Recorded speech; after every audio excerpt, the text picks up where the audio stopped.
language and culture. So we jumped at the opportunity to make this an offering. All right, and how does this work at the school? At the school, the children are involved in Mandarin Chinese. Every day it is a connections course. And do they choose this? Are they in it? What grades is it offered to? 6 through 8, but we've developed a K through 12 pipeline where the children can actually begin it at kindergarten and take it all the way through grade 12, so they come out being global competitors in that language. And that's kind of the issue, isn't it? Marge, you're an instructor? Yes. In this course, tell me how this works, because it's so different from so many of the languages that we traditionally teach in public schools, where the letters are at least the same as everybody understands. Now you're teaching people Chinese characters. What kind of challenges do you have? Not much, really. The kids are extremely bright, and they have taken a like to the course. They can actually pick up language fairly quickly. It's a misconception that Chinese is hard, but the truth is it's actually very, very simple. And students, we teach them how to read, write, listen, and speak Chinese. And, you know, we first draw them in by giving them interesting topics such as martial arts, food, or something about Buddhism, or comic books even. And then they can go from there. Dr. Hall, what kind of, was this an easy sell to faculty, to parents, as to the relevance of it, teaching Chinese? Oh, absolutely not. We had a lot of energy generated around developing the Confucius Institute. And the partnership has been phenomenal between Atlanta Public Schools, Emory University, and Nanjing University in China. And we have very good contacts with some of the schools in China. As a matter of fact, Cohen and the #1 middle school in China is working on trying to become sister schools. Oh, that's great. You know, perhaps having some exchange programs for students, and that's down the road. But we're really looking at providing a holistic approach to learning, to the teaching and learning of Chinese. Do the kids in the school have any sense of the economic benefit of this in the future, or is this just an extra sort of interesting topic that they're learning? No, they are very, very, very aware. In fact, we talk to them on a daily basis about being global competitors and being able to actually have a hand over other students in gaining scholarships. Interesting. Okay.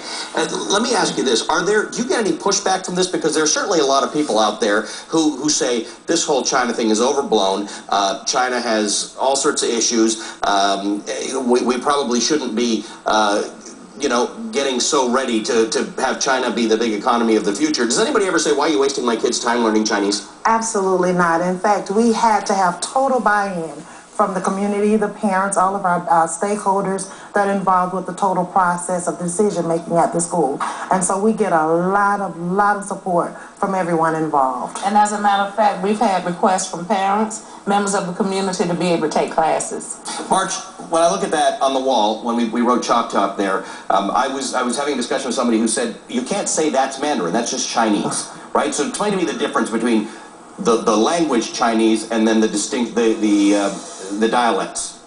Basically, China has 56 different dialects. Okay. So we all speak with a little bit of a northern or southern accent. Got it. However, our writing system is sort of like a pictographic. Got it. So that's uniform, and we call that the state-sponsored Mandarin. That's our writing system. So if there are people watching this who are interested in their kids learning Chinese, it is Mandarin that they want to be learning. Absolutely. What do you think the benefit of that is? Because there are kids across the country now who are going to be choosing between languages, French, Spanish, Latin, and other things, and maybe music and things like that. What's your best argument for learning Mandarin as a public school student? Obviously, the economic factor is obvious. China is a large, very, very large economy, and if you're going to a meeting or doing business with Chinese partners, think about the difference that would bring if you could speak or understand what they're actually saying.